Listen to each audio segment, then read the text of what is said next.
Sound check 1 2 3. Sound check 1 2 3.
Good afternoon. As quorum is present for today's Emergency Community Services Committee meeting, I'd like to call it to order. Today is our last one of the year, and that's exciting in ways.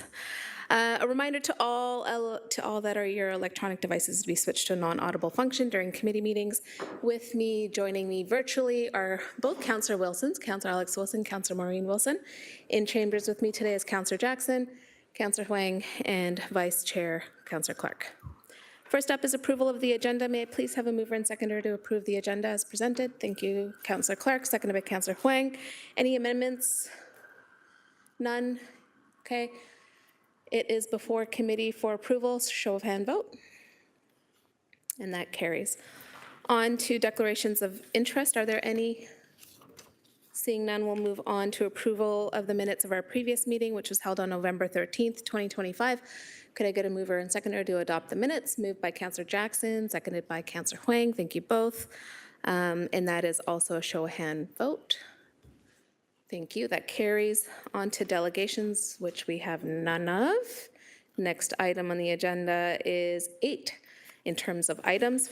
Items for consideration. First up is HSC 25004A, Community Safety and Wellbeing, Gender-Based Violence and Intimate Partner Violence Update. I'd like to call on Director of Children and Community Services, Jessica Chase, to introduce today's presentation. Thank you, Councillor. Through the chair, I'm Jessica Chase, and I'm the Director of Children's and Community Services, and it's my pleasure to introduce the report that's before you today. This report that is before you today is one of the ways in which the city is responding to gender-based violence and intimate partner violence within our community, and is in response to the city declaring this an epidemic back in 2023. I do, before I pass it over to those that are going to present today, just want to offer a couple of thank yous and acknowledgements. I want to thank the Community Safety and Wellbeing team that's being led by Rochelle Ihegwabo, who's our Manager of Community Strategies, in terms of the work that they're doing to build relationships with this sector, as well as to integrate this work into our Community Safety and Wellbeing Plan. I also want to say a tremendous thank you to the members of the Women's Abuse Working Group, or WAG for short, for the tireless efforts that they're going to each and every day to support women and gender diverse individuals within our community, and that the work that they're doing to educate the community and prevent violence from happening. So I want to say a tremendous thank you. We have 3 members from WAG here today that are going to be joining Rochelle for the presentation. So I'm pleased to introduce Danielle Ridge, who is with Native Women's Center, Amy Deschamps, who's with the YWCA, and Thea Simons, who is the WAG coordinator. And in addition to our presenters today, there are also a couple of members from WAG who are here today in council chambers to show their support for this report as well, and just wanted to thank them for joining us here in council chambers. And lastly, I do want to acknowledge and say a thank you as well to council members who recently participated in the gender-based violence training that was offered by WAG. So with that, I'm going to turn it over to our 4 presenters, over to Rochelle, Amy, Thea, and Danielle, and thank you for kicking off our presentation. Thank you, Director Chase. We're so pleased to be here today and to have a joint presentation on the progress that's been made around gender-based violence and intimate partner violence. We know that the statistics over the last couple of years show us that GBV is on the rise, and I believe over the course of last year we saw just about 12,000 incidents occur in Hamilton, but we know that that number is likely much higher, as many victims do not report the incidence of GBV. Today, with WAG, we'll report back on the use of funds that we've used to implement the community-wide plan and further recommendations to continue to respond to the local need.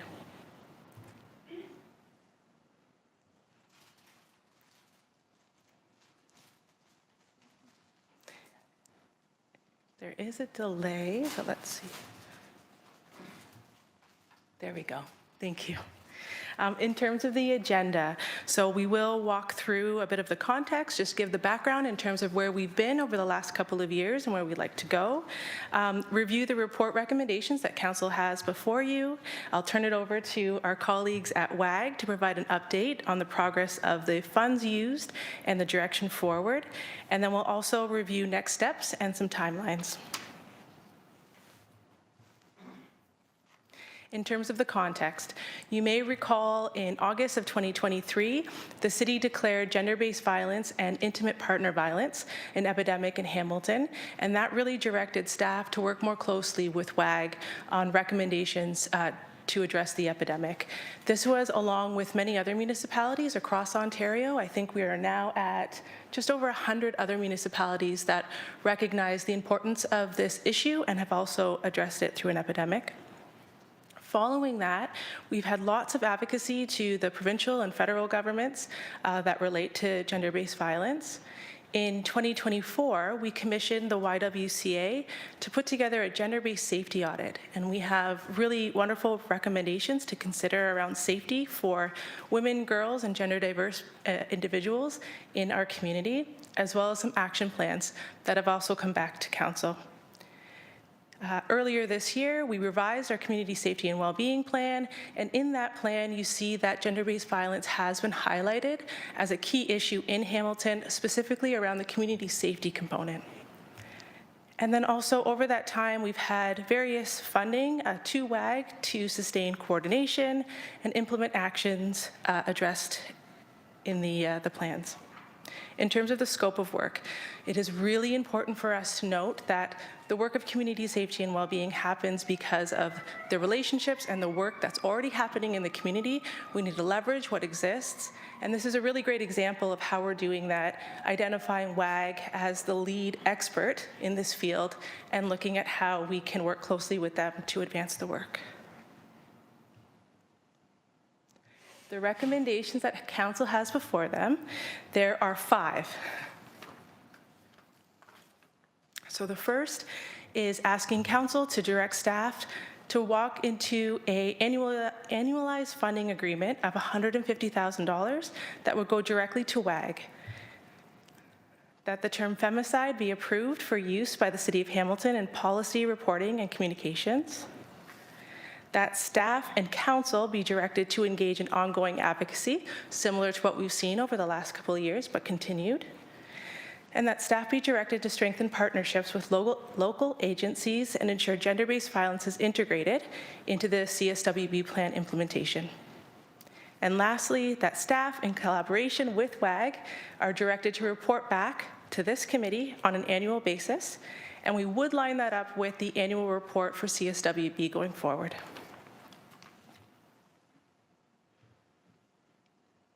And now I'll turn it over to WAG. So the City of Hamilton is at the forefront of municipalities in Ontario providing funding to the local Violence Against Women Coordinating Committee, and this should be commemorated. While gender-based violence continues to be prevalent in Hamilton, over 12,000 reported incidents to the Hamilton Police annually in 2023 and 24, which we know that the actual rates are likely to be higher due to underreporting. Also keeping in mind that effects of colonialism on Indigenous women and families also play a large role within gender-based violence and intimate partner violence. 6 in 10 Indigenous women report experiencing intimate partner violence in their lifetime compared to 4 in 10 non-Indigenous women. And due to the funding that WAG received, more steps were able to be taken towards prevention, education, and better serving historically underrepresented communities, including those who live in rural areas, Indigenous people, and newcomers. With the funds received, we have also been able to allocate monies to be put towards all WAG partnering agencies having access to Indigenous elders, knowledge keepers for openings, closings, teaching, drumming, singing, and learning about Indigenous ways of knowing and being. We have also been able to enhance sector training in the areas of gender-based violence, sexual violence, and human trafficking. We have been able to improve our quality for collaboration and the ability to coordinate as a sector, learning and knowing each agency's strengths and removing the barriers each individual agency may face so that we can work together, not in silos, to better serve the overall community. WAG is a collective representation of agencies that do so much across the sector each and every day to work towards a safer community for all.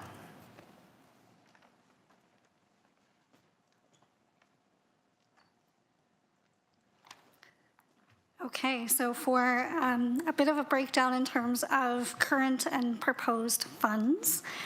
So funding approved in February 2025 focused really in on 4 pillars. So community collaboration and administration, coordination of sector and cross-sector initiatives led by a program coordinator, collection and data analysis of the annual Women Abuse Working Group's 2024 Hamilton Snapshot, supported community dialogue and media relations on pressing issues such as our annual snapshot release, understanding the vulnerability and exploitation faced by women experiencing homelessness, and the gendered housing crisis and femicide within our community. As it relates to public awareness, we've organized local efforts and events to honor Women Abuse Prevention Month, local survivors, and highlight rural services needed. We've enhanced supports for rural clients through Interval House and trained 80 frontline staff on responding to sexual violence disclosures in our community. We've acquired and encouraged banners to be hung each year during Sexual Assault Awareness Month and Domestic Violence Women Abuse Prevention Month. As it relates to education and accessibility, so really highlighting the importance of culturally relevant and responsive services. We have included traditional Indigenous knowledge keepers at all Women Abuse Working Group supported events, raised awareness of missing murdered Indigenous women, girls, and Two-Spirit individuals and the calls to justice through funding Sisters in Spirit initiatives, translated Women Abuse Working Group materials into French. And this November, the Women Abuse Working Group Subcommittee developed and delivered gender-based violence training for city councilors and senior leadership. Local service sector enhancements have included funding of 15 WAG member agencies to enhance gender-based violence prevention and awareness across diverse groups. And so some of these projects have included providing education and resources to healthcare providers on caring for survivors of sexual assault and intimate partner violence, support to survivors after hours, engaging enrichment activities and programmings for children and families receiving GBV services living in shelter and transitional housing programs, workshops for survivors on various IPV topics, formalizing volunteer program for survivors of abuse for adults and youth to foster deeper sense of belonging within Indigenous communities, child and youth programming, support needed for shelters, and GBV campaigns. All of this wouldn't be possible without this extended support. In terms of how we are using proposed funds, we want to continue to enhance the data that we have available to direct funds towards understanding the ways we as a sector respond to rural needs. For example, by assessing community needs, identifying service gaps, and determining how funds could be meaningfully used to address those gaps, including a potential collaboration in our ongoing work with Interval House of Hamilton. Also listening to what we hear across community as the level of need for children and youth in our community, many of whom are experiencing the impacts of witness to violence. So aiming at these complex needs of youth between 9 and 15, really exploring how funds could be used for children's safety prevention could be one example, would be strengthening the existing collaboration between VAW, or Violence Against Women, and child welfare existing collaborations, providing cross-sector training to frontline staff and supervisors across organizations.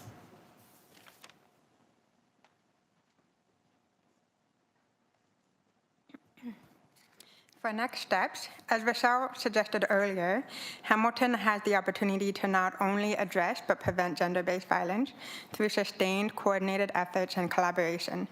With additional funds through the city, WAG is committed to the following actions and next steps. By Q4 or December 2026, expand gender-based violence training to city staff, phase to include management and frontline workers, along with once per term onboarding for council members.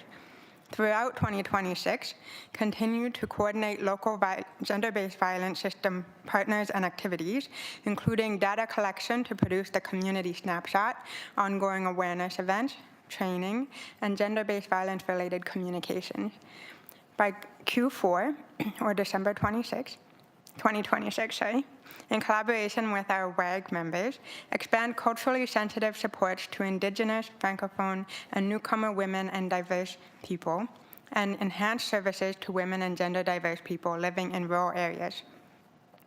By Q2 or June 2026, in collaboration with the city, work to explore and identify opportunities to advise or inform city plans, such as gender-based safety audits and integrating gender-based violence within the community safety and well-being implementation.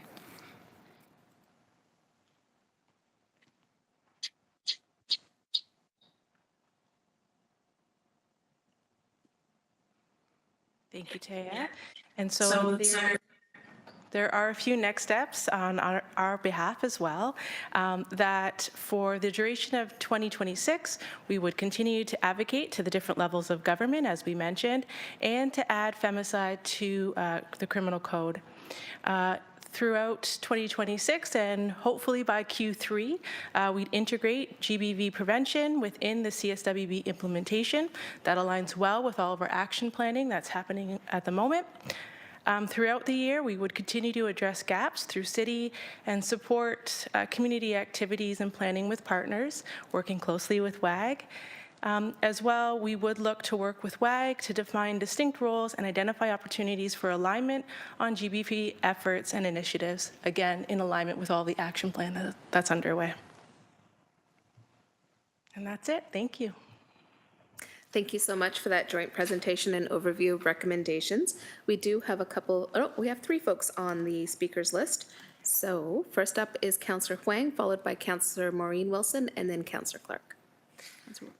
Thank you. This is hard work, so I am truly appreciative of the work you have done and the fact of how far it's come since I first heard about it. So, and I know that it might have been, anyway, whole point is, I think that the work you guys are doing is great. So thank you so much for this hard work. I wanted to ask about 2 separate and distinct sort of areas.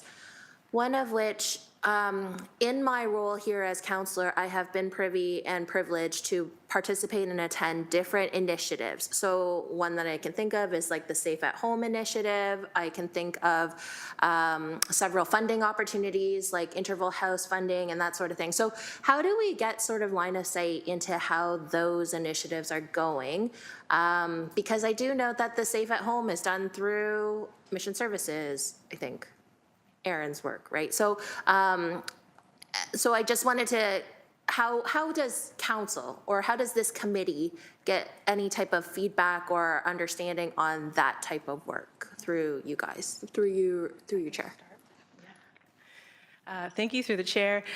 Certainly identifying that WAG is the go-to committee within our community that brings together leaders serving the sector has been the way that we're moving forward to make sure that we have a strong connection with what's happening on the ground and ensuring that there's that two-way communication. So what's happening at WAG and the issues that are bubbling up there would then be reported back to our team and have opportunities like today where we could co-present and share some of those key issues. So that's certainly a strategic way forward for us to bring issues here. And then on specific initiatives that are funded by the city, like Interval Houses Wares program, there's just different report backs that are required for that funding that's outside of this discussion. So they are on the So there's a couple of different ways then, it seems. Okay. Yeah. My next question is kind of related to the first question. And the whole reason why I'm asking about Safe at Home is because Safe at Home has this element to it where it was talking about a systemic change in how we actually look at those that perpetuate violence versus the victims of violence. So it is a massive federal and advocacy endeavor to get it to that point when we talk about it from a systemic change level. Because as much as you're saying you're going to try and add femicide to the criminal code, but that's one definite huge hurdle. But the Safe at Home stuff was really, really impactful to me because it was seriously rethinking how we see those that perpetuate violence versus those that experience violence. So how do you see the city of Hamilton, and perhaps in particular my role on AMO, I'm going to speak on behalf of Nurinder on her role at FCM. How do you expect that level of advocacy to also happen from WAG to the city to other orders of government, especially as it relates to not just funding, but systems level changes in thinking.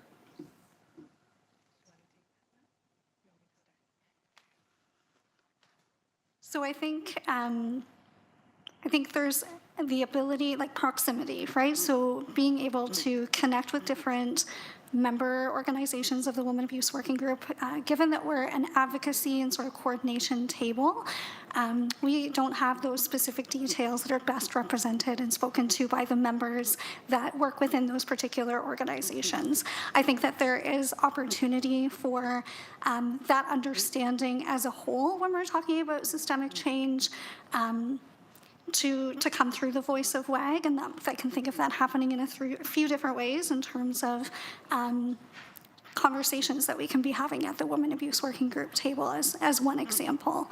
I think when we're thinking about the Safe at Home program, like you identified with Erin, as our member representative who is the lead on that, I think connecting in with her, hearing the impact and the data that's coming out of her work, and hearing the different levels of advocacy that are happening, and the change that might be needed locally to strengthen those systems changes. So what are the legal frameworks that have to shift in order for those kind of big and broad changes to be realized, I think are best spoken to by the Safe at Home representative specifically.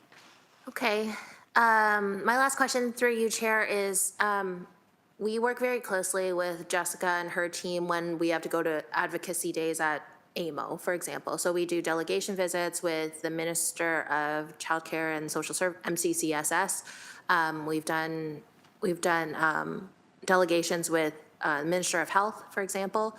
So beyond asking for additional dollars and funds, what are some of the other asks that we ought to be thinking about and tailoring as we have that FaceTime with different ministers?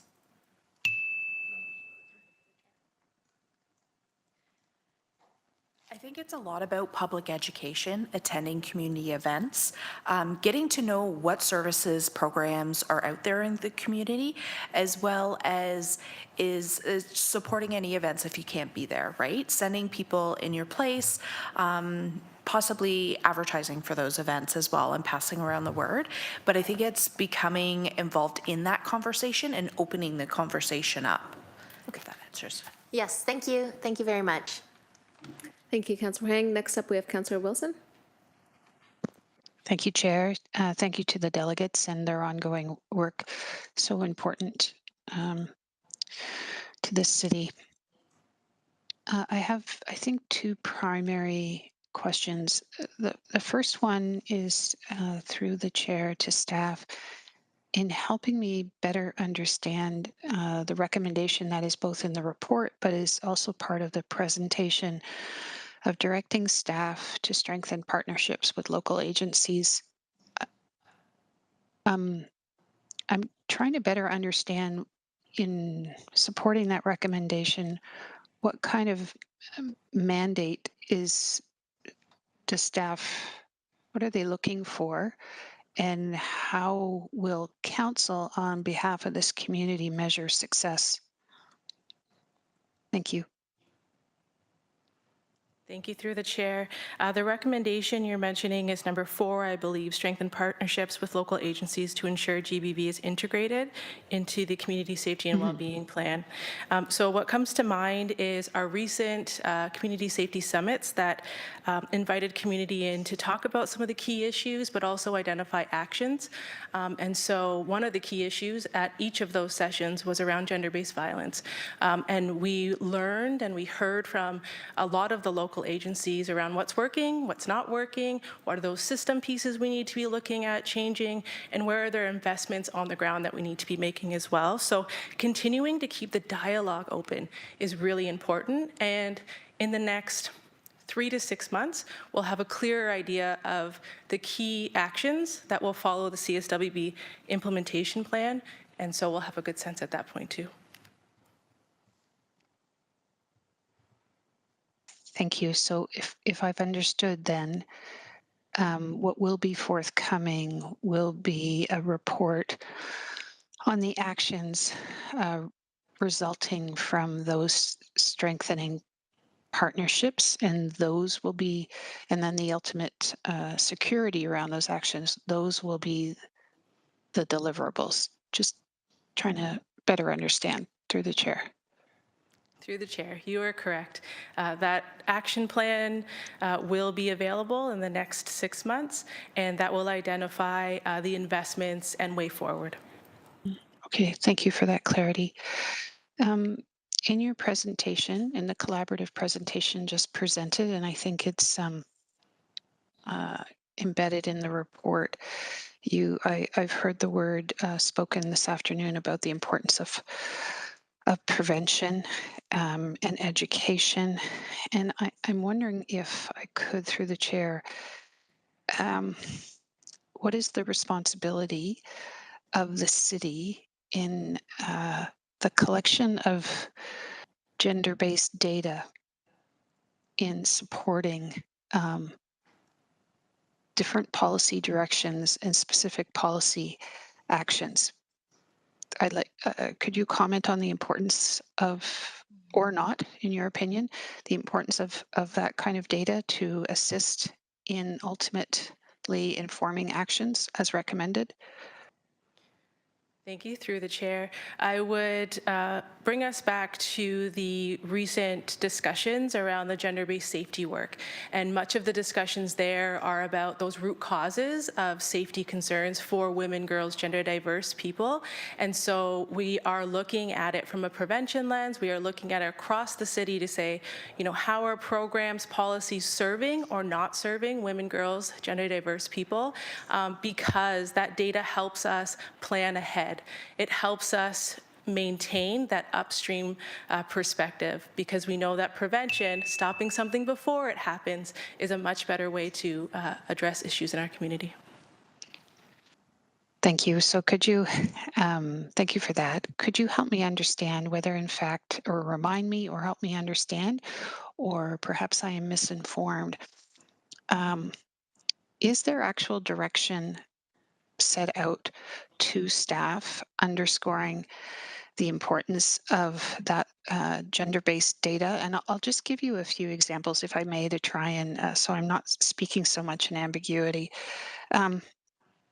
My understanding is that a number of cities in North America and in Europe have collected data, for example, that more women than men, far more women than men, are likely to walk further and to take public transportation, and usually not out of necessity, but because of their care responsibilities and the fact that they don't make as much income. Ultimately, that should inform a city's decision on its funding budget allocation and perhaps a service level of service. In so doing, you would perhaps support the economic integrity of a woman, and then perhaps give her some, but not guaranteed, obviously, a level of greater assurance from violence. Another example, in Sweden, they have determined that 79% of slips and falls for pedestrians occur in the winter. Of that 79%, 69% of those who are hospitalized are women. And in being hospitalized, not only do they incur, sometimes depending on the jurisdiction, insurance costs, they are also incurring childcare costs. They're also incurring loss of wages, again, adding to their perhaps economic vulnerability. I'm just trying to understand whether there has been direction to staff as part of this wholesome work to underscore and account for gender-based or gender data, through the chair. And those are my questions. Through the chair, if I could actually take that question. So, Councillor, there are two areas where this really comes to mind for me in terms of the work that has been directed by Council. So the first is our work around the Community Safety and Wellbeing Plan, which this very much is a part of. And so we are in, I would say, early stages of developing a data dashboard and looking at how we measure community safety more broadly. We know that the experience of women and gender diverse individuals, and particularly the gender-based violence and intimate partner violence space, is a really important component of community safety. And so we will be working with many partners like WAG to identify what is the data that that needs to be collected, what is the data that is already being collected that we can capture to be able to measure how we as a city are doing when it comes to advancing community safety and well-being. So that's one way that I think we're going to see that connection with the data related to this work. The other space is around our gender-based safety audit that we recently did in partnership with the YWCA. And one of the things that came back from the discussion when that was reported was about how are we going to evaluate. So we know that there are a number of initiatives and recommendations that have come out of the gender-based safety audit. Again, a very close connection with the work that we're doing with WAG. We will be looking in a future report back to look at how we can evaluate the success of that work going forward.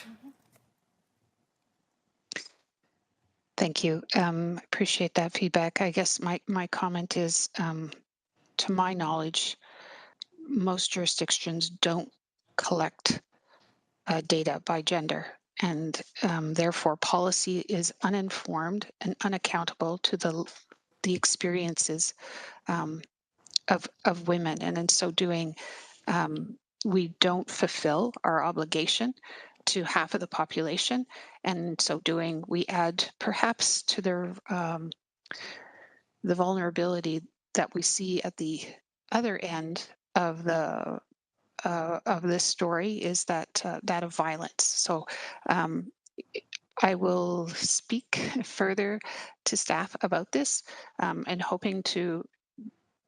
The onus is on me to really understand whether, in fact, you have a mandate to identify those gaps, and, in fact, not just identify the gaps, but to intentionally fill those gaps. Thank you. Thank you, Councillor Wilson. Next up, we have Councillor Clark, followed by Councillor Jackson. Thank you, Chair Nan. Just a couple of questions.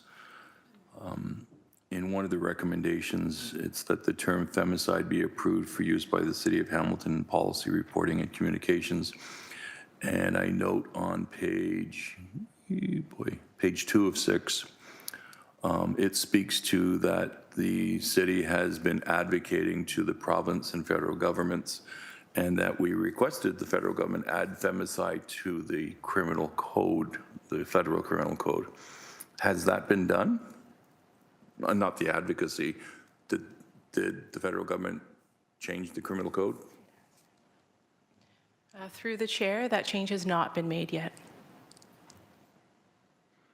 So may I inquire further in terms of how we are advocating to the federal government on the matter?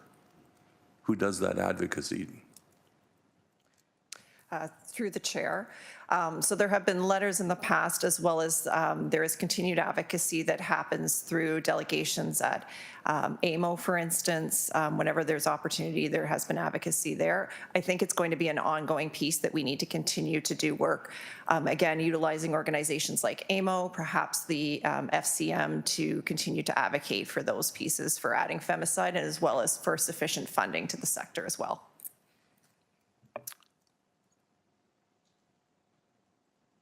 So we have a minority government chair federally, and we have parties at the federal government, and each individual member and each party has the opportunity to move a motion to be debated on the floor. So perhaps that can be a part of the advocacy. I envision the Green Party or the NDP moving a motion to include the term femicide into the federal criminal code.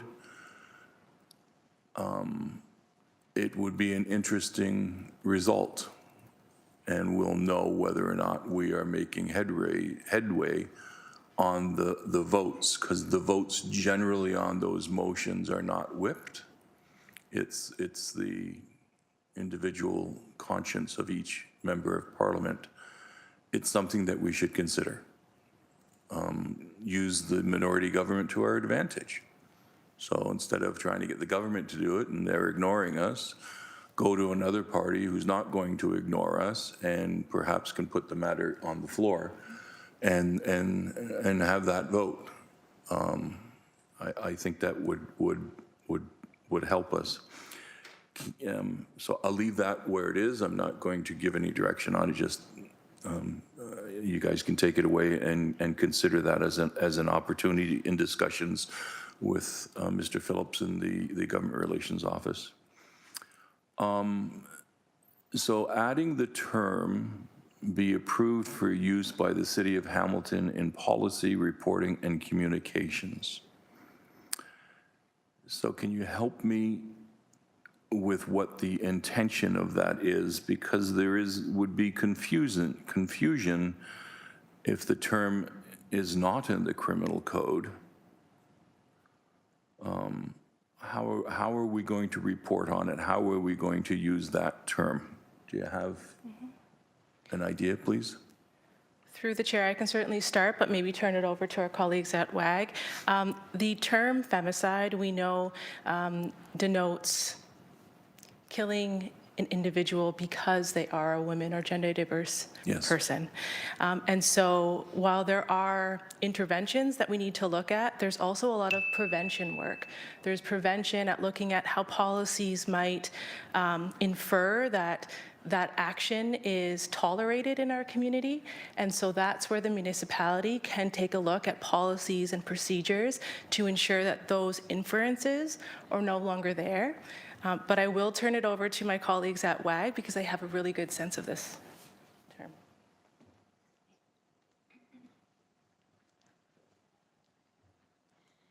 I just want to speak to the importance of using the term femicide in addressing gender-based killing for awareness-raising reasons and prevention reasons. Just that the use of the term femicide brings specific attention to the gender nature of violence, and it distinguishes it from other forms of homicide, which is important, and recognizes that the essential for understanding the underlying societal norms and systemic issues that contribute to violence against women, including misogyny and gender inequality.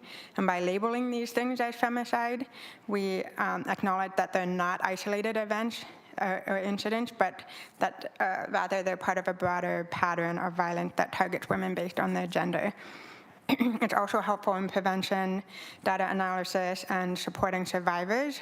The language of femicide can empower survivors and victims' families by validating their experiences as well and emphasizing that these acts are not just personal tragedies, but societal failures.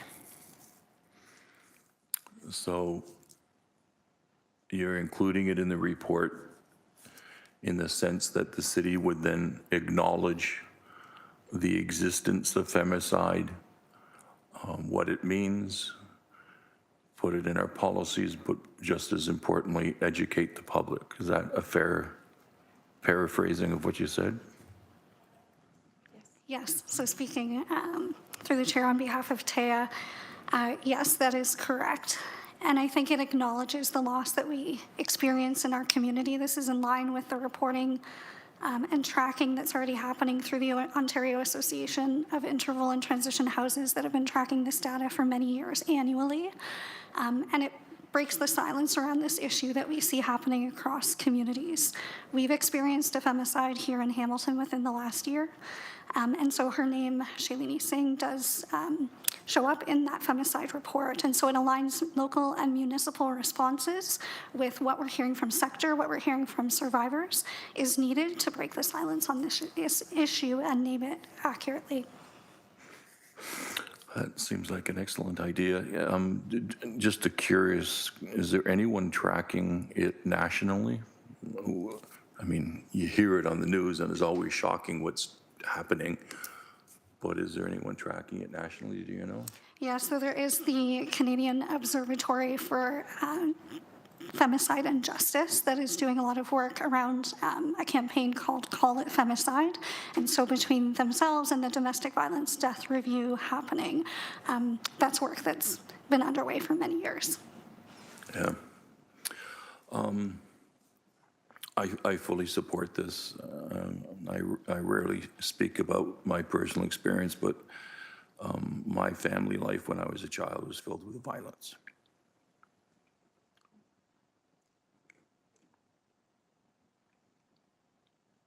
So it rings true. I would say thank you for sharing, Councillor. And I would also say that this is the importance of talking about this in open spaces and normalizing the fact that many of us have experienced lived experiences of violence as children. It's happening in our communities, and yet we're not talking about it. And when we start to normalize these conversations, we start to hear the connections, and that's when change is possible. So thank you. Thank you for all the work you're doing. Thank you. Next up, we have Councillor Jackson. Thanks so much, Chair Nan, and thank you very much, Manager Ayekwa Abba, and to Amy, Danielle, and Tay. Thank you for the excellent presentation. Much appreciated. I got 5 questions. I'm going to pick up where Councillor Clark left off. If I could just further, if the manager or Director Chase can help me understand on the B part of having femicide approved. I just need to understand the ramifications of that within our policy. I think I understand in theory where this recommendation is going, but Chair Nan, I think of other important, unfortunate aspects of killings like patricide, matricide, misogyny, homicide, generally speaking. I'm just trying to understand the specifics and the potential ramification of inserting femicide into our policy. Through you, Chair Nan, if either Manager Ayekwa Abba or Director Chase want to further try to edify me on this, please. And the director is on deck. Through the chair. So I think I would add and echo a lot of the comments that the members from WAG have spoken about today, that by adding femicide, I think it is publicly acknowledging that that is the killing of women, and acknowledging that and bringing that into the public space. I think it also gives us an opportunity, especially as we will work with WAG on gender-based training going forward, to be able to utilize that language in training materials going forward, things like that. I think provide the city an opportunity to acknowledge that and bring that conversation into the public space. Okay, Director Chase, I appreciate that. And not to put you on the spot, but I don't believe some of the others that I've mentioned are in current Hamilton policy, like homicide, misogyny, patricide, or matricide. Again, not to put you on the spot, but if you don't know, maybe through HR, you could just follow up to me so that I know whether or not some of those others have been included or not, please, through you, Chair Nan. Through the chair, I'm not aware, but would be happy to do some follow-up with HR and report back. Terrific. Second question, Chair Nan, on item 1, very supportive of the $150,000 and happy to make it supportive of an annualized funding sustainable agreement. Has it only been year to year right now, Director Chase, through you, Chair Nan? Is that the issue here with number 1? So through the chair, it has been 2 years of one-time funding. The first year was a little over 30,000 that was provided, and last year it was 100,000. I will just clarify too that what's before committee today is a recommendation to fund 150 on an annualized basis. There is no net levy impact, however. We are recommending that that come from the existing Children's and Community Services divisional budget by realigning existing resources. Wow, that's really great. From a fiscal prudence standpoint, that's great, Director Chase. It's within your department. That's terrific. Thanks for explaining the first 2 years. Can you help me, Manager Ayekwa Abba, please? I've tried to do research. Murdered and missing Indigenous women and girls. Please, if you can give me some edification. I'm trying to find out, is it mostly been done by non-Native men? Is it been done by Native men? Is it a combination of both? Other potential factors that have played in? Can you give me some understanding of that, please? And I'm asking that as sensitively as I can through you, Chair Nan, please. Through the chair, I'm also learning a lot about the instances that bring us to understand when Indigenous women have lost their life. I would turn it over to Danielle to respond. She might have more detail for you. Terrific. Thank you. Please, Danielle. Yeah, through the chair, I would say it's a combination of both. Indigenous women are 6 times more likely than non-Indigenous women to be murdered, so I don't think that there's actual stats being kept if it's Indigenous men or non-Indigenous men who are perpetrators of gender-based violence. Okay, I appreciate that. The research continues then, fair enough. Fourth question, again, under D, just in my own words. So WAG is for me the umbrella group and all the agencies, if you will, WAG covers and advocates for. Is that basically when you say other partnerships with local agencies? Because I look to WAG, if you will, as my quarterback that I will go to. But help me further understand D. Are you looking to branch out that other agencies that haven't been included yet in your partnerships? Can somebody please further explain that? Through you, Chair Nan. Through the chair, I could start. WAG certainly is the quarterback. They have 20 plus members that have been coming together for over 30 years. So it is a strong group on a monthly basis that are able to advise and guide on what's happening in the sector. There are a few organizations that may not sit at WAG that we would like to connect with, especially on the prevention side of this work. There's so many tentacles into the community where we could look at prevention from a different lens of not just those working only in the sector. So those would be the other local agencies that we'd want to connect with. Always good to broaden out. Last question, Chair Nan, thanks for your indulgence. Under E, whoever's back on council, if I'm lucky to, under E, I would hope you'd report more than annually, but I'm respectful of the workload of WAG. I'm respectful, manager, of your workload as well, but is that basically embedding in the fact that at least once a year we'll report back, if maybe not more often? Chair Nan, that's my last question. Through the chair, you are correct. At minimum, we would report back on an annual basis and really making sure that we're aligning all of these report backs on key priorities under the community safety and well-being to be at the annual update so that we can really paint the picture of all of the connections that are happening under this initiative. Much appreciated. Keep up the great work, manager and WAG. Thank you, Chair. Thank you. That exhausts our speakers list. So thank you both, or thank you all, Taya, Amy, Danielle, and manager for the presentation, for all the work behind the scenes over the last year of coordinating and getting us to these list of recommendations. Truly appreciate it. Okay, so there are no further questions, so y'all can head back to the bench and grab a seat. And to committee, the recommendations were embedded within the presentation. All of you did have an opportunity to ask those questions on the report, but I do have to scan the room. Does anybody have any questions on the report itself? Okay. Moved by Councillor Clark, seconded by Councillor Huang. Seeing no further questions, it's before committee for an electronic vote.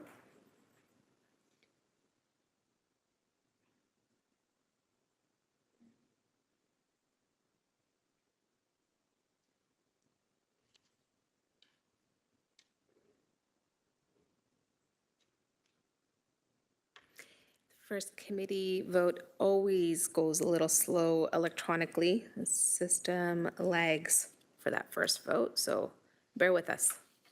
It's coming.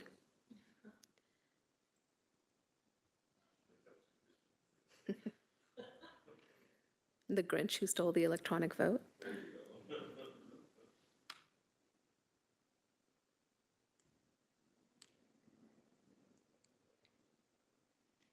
There it is. It's up.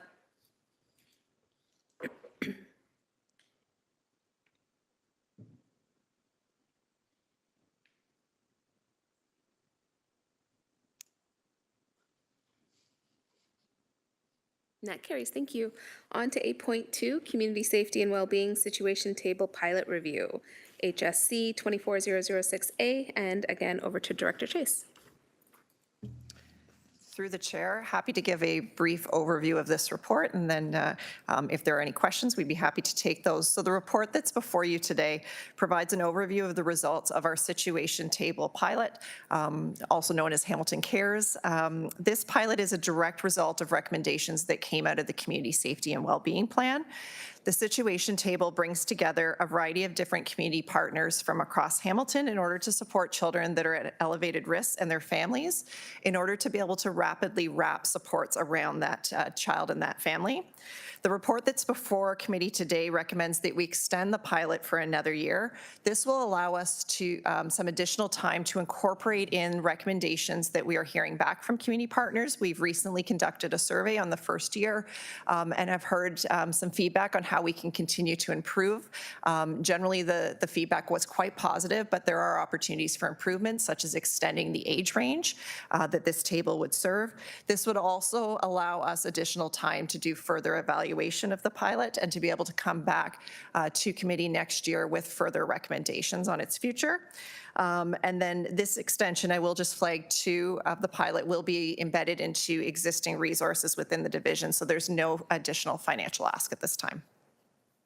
Thank you for the overview, Director. Committee members, first up is Councillor Huang. Thank you. Through you, Chair, just a question on throughput. I do see that there were 37 referrals that were received, 31 closed, 72 individuals supported. So on a go-forward basis, do we expect that that's the similar type of flow that we're going to get for the next year, or do you, there's a lot of things going on these days, so that's kind of my concern, is throughput. So through the chair, I'll maybe start, but then turn it over to Rochelle, who may wish to add on around some of the numbers. We have seen with it that I would say the early days of the pilot were a little bit slower in terms of the uptake as we got partners on board and we're orienting them to it. We have seen an increase in referrals as of late, so I would expect that would increase, but I will turn it over to Rochelle and maybe she can talk a little bit more specifically about the numbers. Thank you. Through the chair, I would say that what we've learned in the pilot year is that there's a lot of training that needs to happen to bring the organizations and their staff on board. And so the first 6, maybe 8 months, we were really identifying beyond just the key partners, who else could be at the table and who was the best staff to speak to the issues at the situation table. So lots of training has happened, and now we have over 150 staff available to be a part of the situation table. So I do anticipate that because the interest and just knowledge of the table has increased now, that we will see an uptake in the numbers each week. Okay. Second question through you, Chair, is can you give me an example of what a success looks like? Because I understand that these are very complex cases with 150 staff potentially being called upon to be at the situation table. What does coordination look like, and how do we count success here?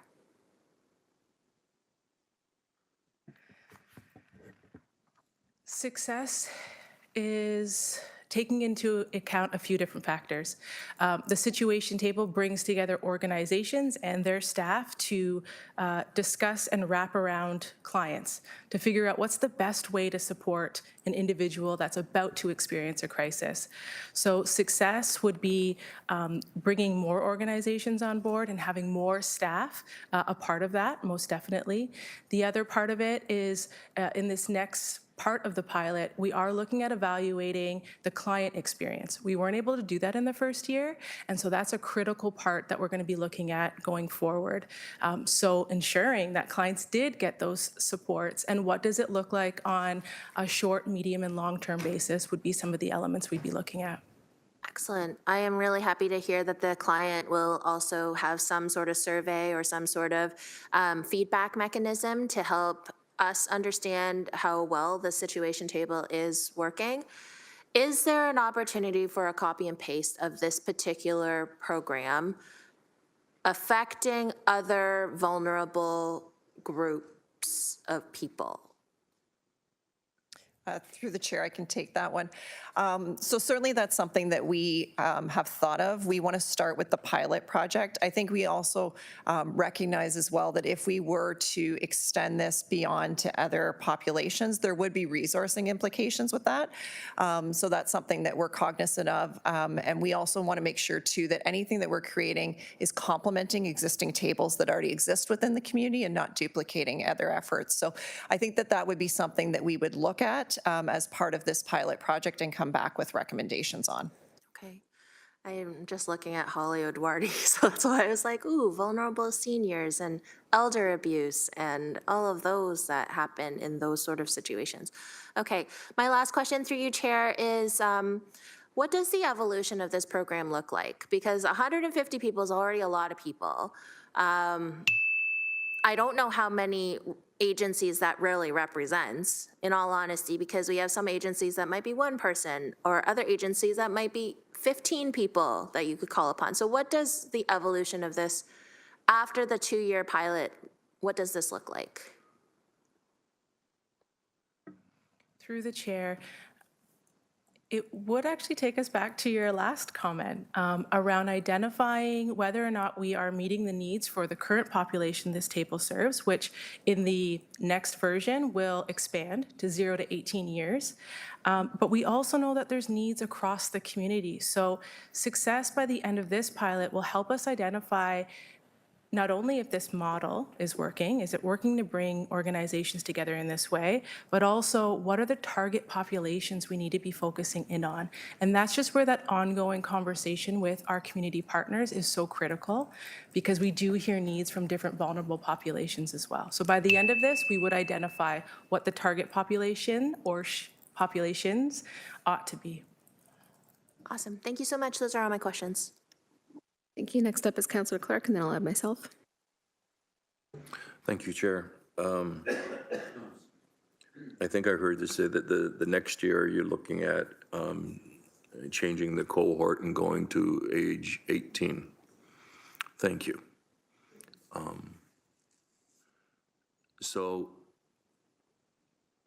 the data that you're getting, recognizing that we are going to protect the privacy of the families and the children,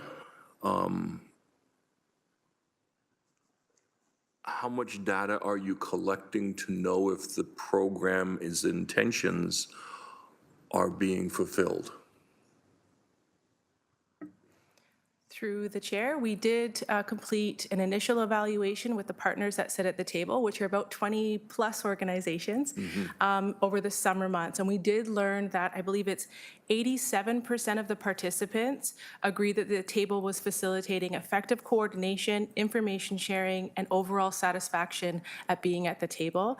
We also have some other numbers that are available, but the gist of what we heard from the partners so far is that they appreciate the model of bringing everybody together on a weekly basis. It just opened up a lot of connections and opportunities that helped clients.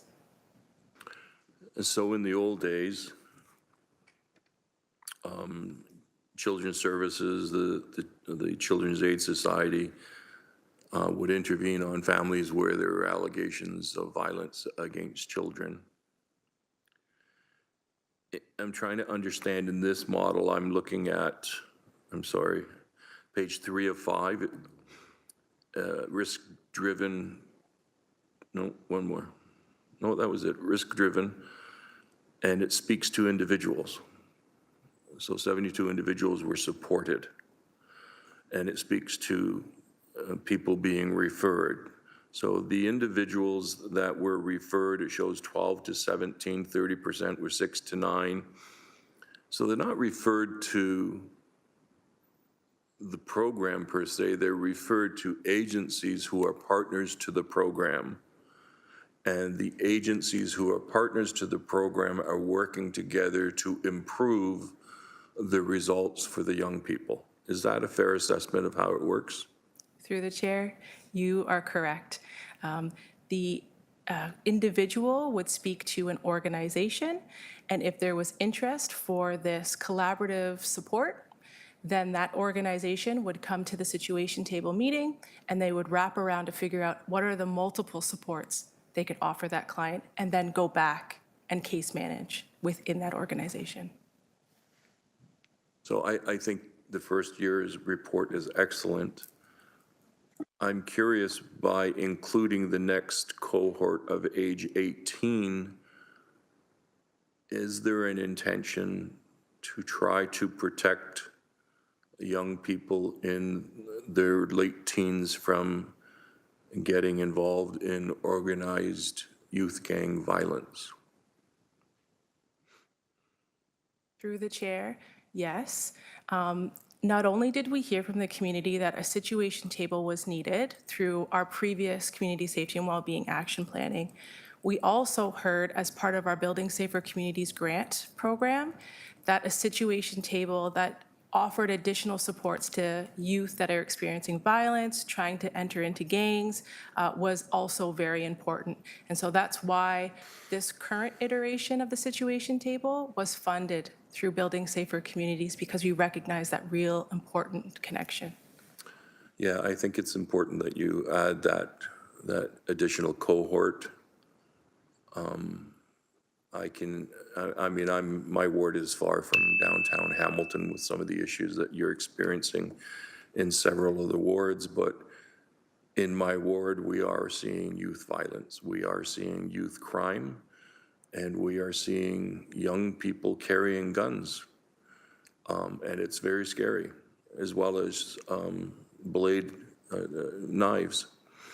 So I think it's important that we add that to the program, and we start to try to work to wrap around young people who are in those ages and protect them from being induced into joining a gang because it's cool.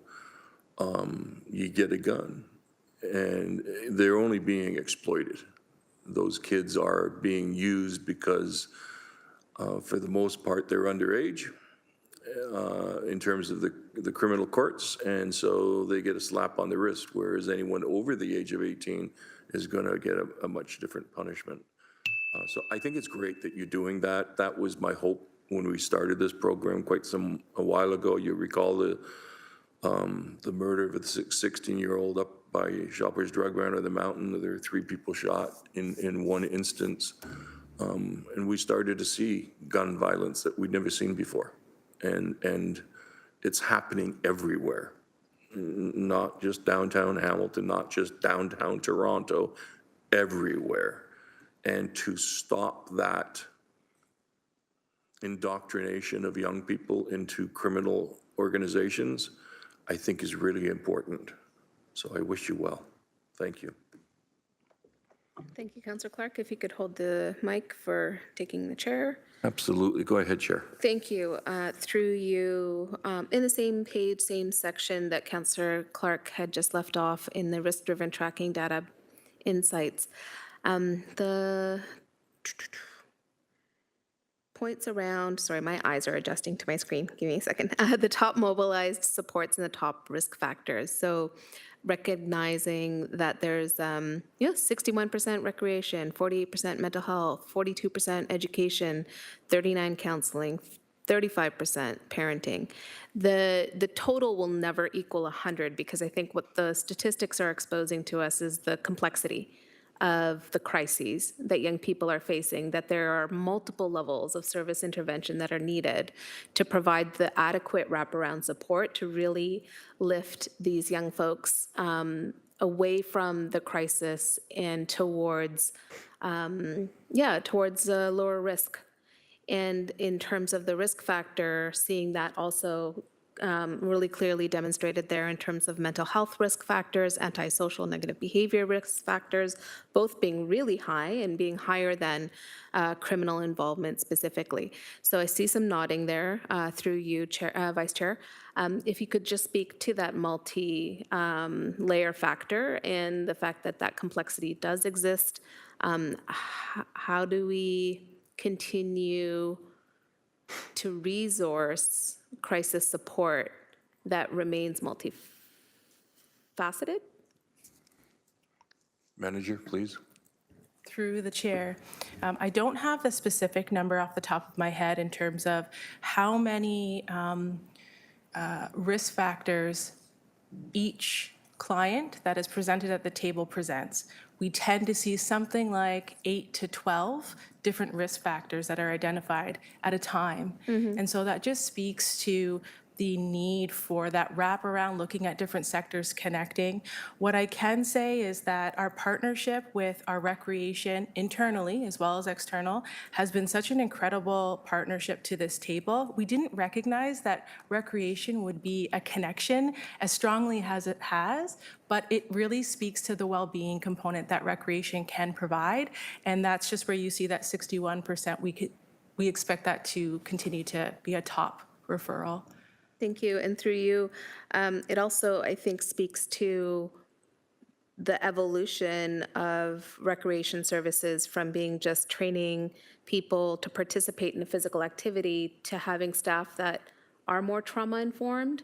Can you speak a little bit to that in terms of the integration of social well-being skills and the professional development we're seeing within recreation services and other social services as well? Manager. Through the chair, that's an excellent point.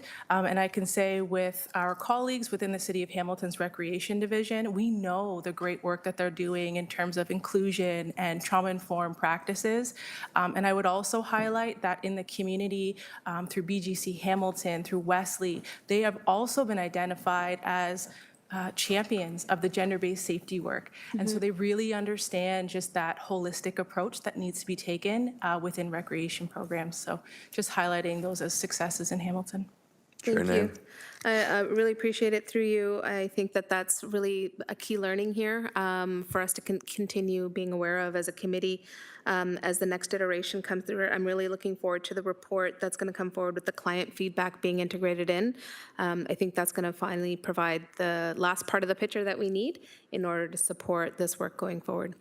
Take back the chair. No further speakers on the speakers list. So it is, do we have a mover and seconder? No. Okay, if I could, please. Councillor Huang and Councillor Clark, thank you both. Before committee for electronic vote to support the recommendations.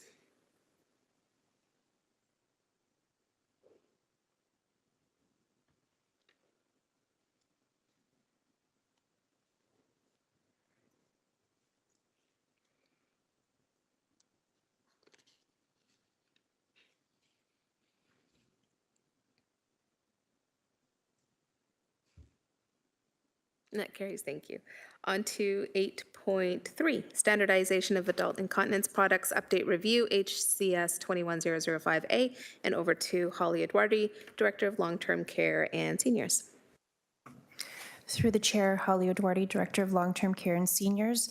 The report before you is a report for consideration for the standardization of the TENA incontinent products to support our long-term care homes and the Ontario Works Special Supports Program. This product, TENA, the long-term care homes have been using this for over 20 years, and we have continued to have positive feedback from the residents, which is a critical voice when purchasing products for our residents. This past satisfaction survey that was shared with our long-term care homes, we had 81% who shared that this was a superior product. On admission, 95% of our residents wear incontinent wear, and the majority of the residents do come into our long-term care homes wearing this particular product.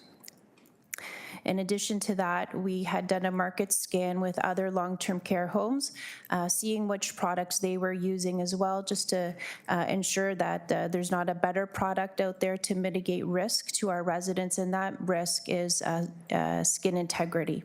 And so with that, the report is before you for consideration for standardization with the opportunity to procure it through RFT for a number of vendors that do sell this particular product.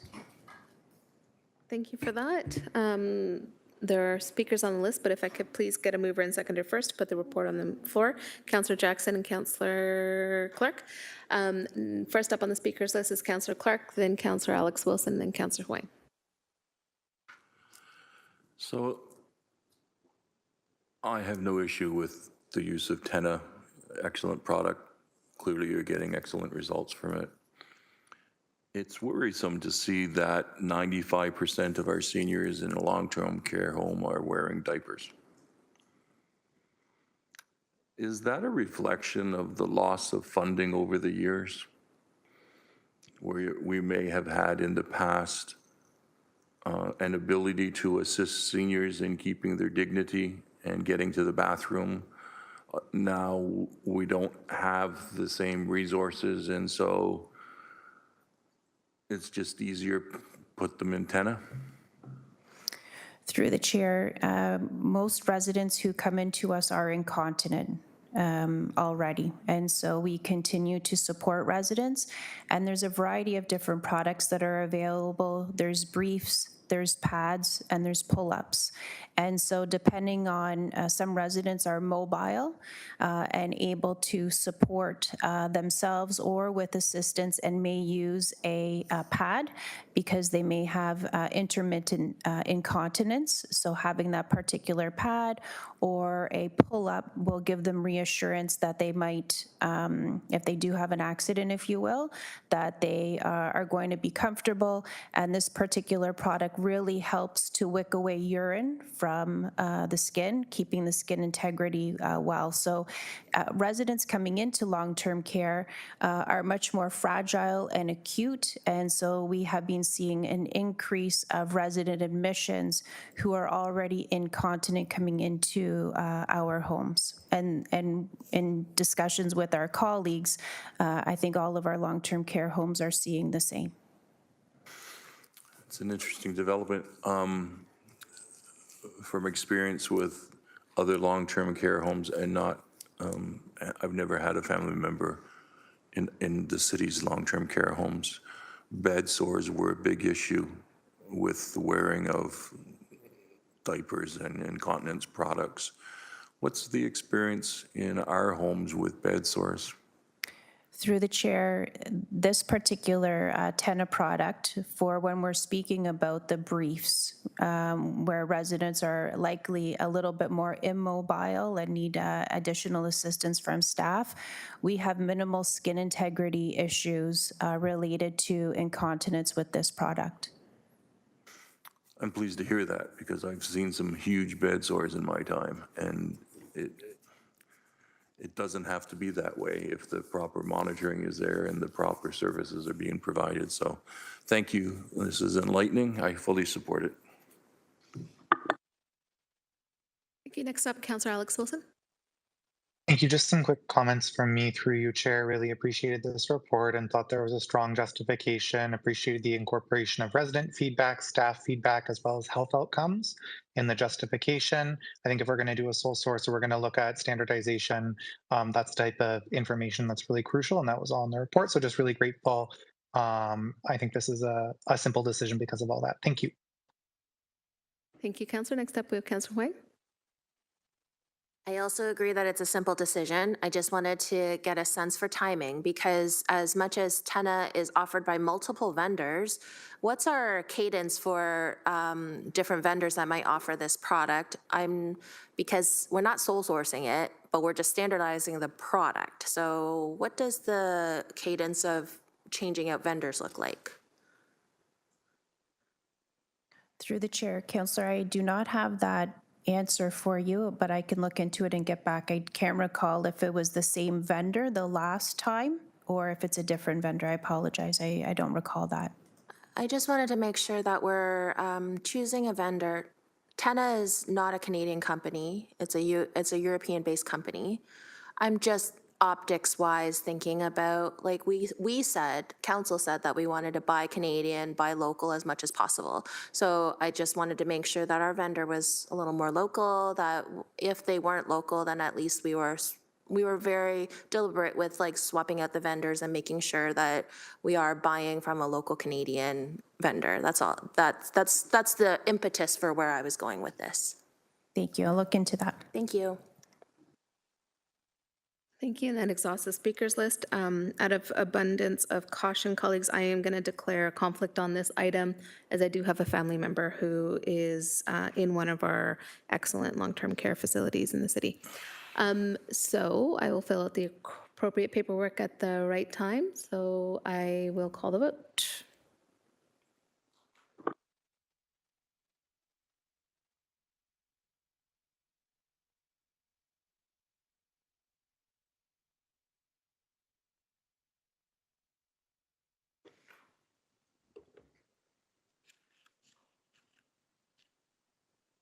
That carries. On to 8.4, purchase order increase in service contract extension related to discretionary benefit system replacement, HSC 20039A. And I would like to call on Stuart Boomer from the Director, I can't even talk anymore, of Ontario Works to provide the committee with the overview. Thank you. Thank you, Chair Nan, and through you to members of the committee. This is a request to follow up on an approval provided previously in 2020 by Council for the development of a modernized online benefit application tool for our special supports programs. The report requests that we extend the agreement period to allow for the completion of the capital portion of the work, and also increase the purchase order, as the original cost estimates are slightly under what the actual expenses are anticipated to be to fully complete the project. Thank you. Thank you. Could I get a mover and seconder to put the report on the floor? Moved by Councillor Huang, seconded by Councillor Clark. Speakers list on this one, we do have Councillor Clark, followed by Councillor Huang. So earlier I spoke at AFNA about these types of contract extensions. So there was an original contract. In that original contract, it was stipulated what the provider of the service needed to do. They knew what that was. They applied for it, I'm assuming, through an RFP. And here we are now adding more money to it. And what I think I heard was the original scope has now been expanded. Could someone speak to exactly what transpired, please? So through you, Chair Nan, to the councillor's question, I can provide a little bit of the story on this project, and Manager Brimley is also one of our team members, also in council chambers, and will correct me if I'm wrong, because some of this predates my time at the city. It was a sole source procurement that was approved by council in 2020 to work with this particular vendor on this particular application, given their expertise and particular knowledge working with social assistance data systems, and having developed similar tools elsewhere in the province that we could leverage to bring the solution here to Hamilton. The delays in the project were largely on our part within the Ontario Works division in terms of completion of the work, and also the agreement included cost estimates as we iteratively worked in phases with the developer to more particularly identify the needs of the system as we worked through it. Some of the reasons for some of the delays in the development timeline included at the initial time we were working in the pandemic. That did slow our progress to some degree as we were reprioritizing work in other areas. In the middle of the development period, we also were working, the decision was made with HSR through council on a different project, but a priority project to develop the Fair Assist program. And we worked with this product and this vendor to develop the Fair Assist application piece as a priority item, and that did sort of reprioritize completion of certain phases of this project.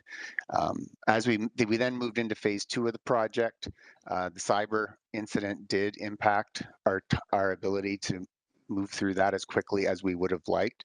We have completed phase 2. We've completed portions of phase 3.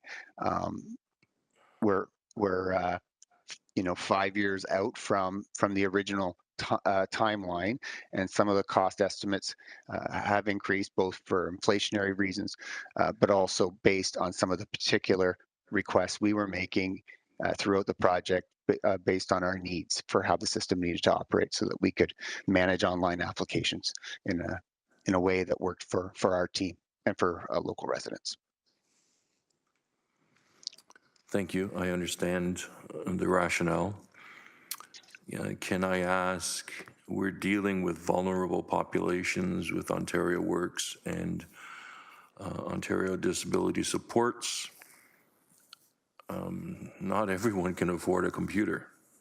So is it the intention to take this to purely online applications? Because I would be concerned about that.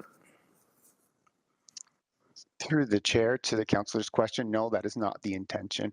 We are committed to maintaining multiple service channels for access to these benefits and programs. That includes phone applications, paper applications, as well as the online tool, which has proven to be the most popular point of access for local residents, but we continue to maintain the other channels.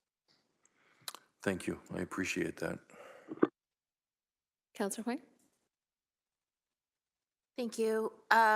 So we're approving a $30,000 extension. It takes us to a $201,000 all in from 2020. And then there's on top of that another $49,000 maintenance fee. Did I read that correctly? So through the chair to the councillor's question, the original contract approval that was made by council was specified particular to the capital development of the product. However, the agreement also incorporates the ongoing service contract to maintain, host, and the system by Clark Communications.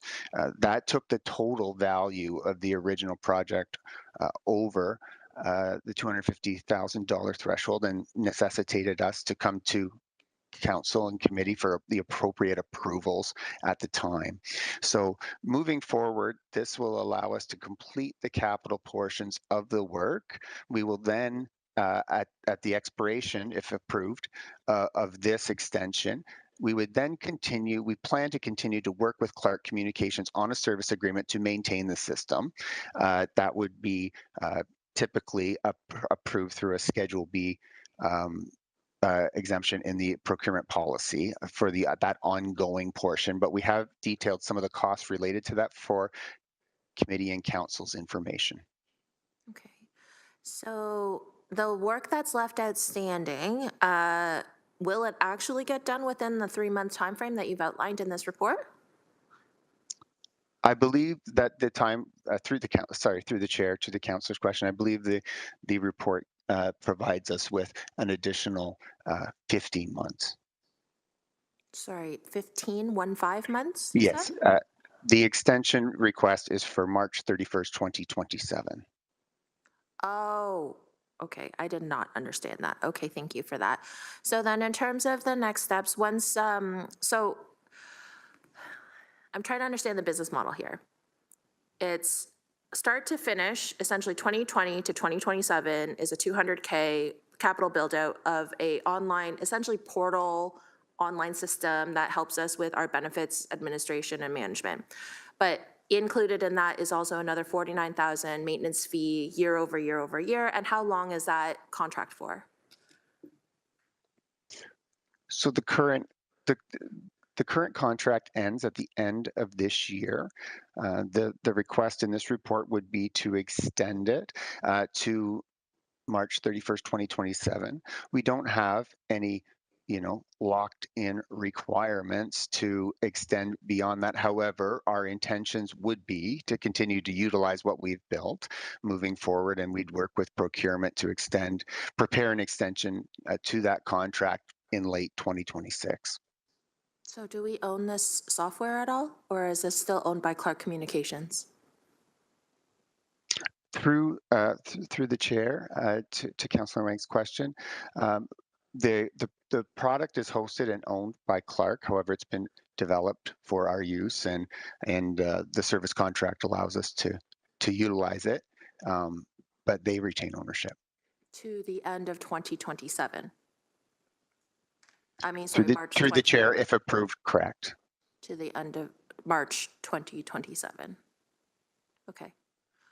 I will likely have more questions for you, Director Boomer. I'm just trying to suss out what the business model looks like here. Okay, thank you so much. Those are all my questions.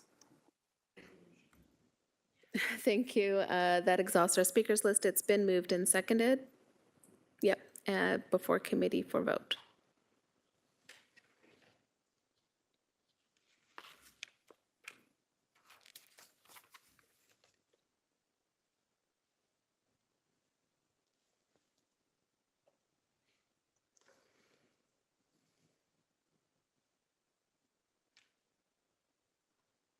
That carries. Thank you.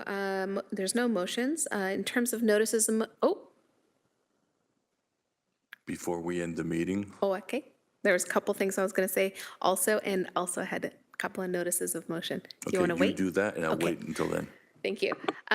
Notices of motion, I will be tabling for January's ECS, a motion requesting support for a service providers network in a concentrated area around Ward 3, where we have both a complex and high level of need, but also an over-concentration of particular services.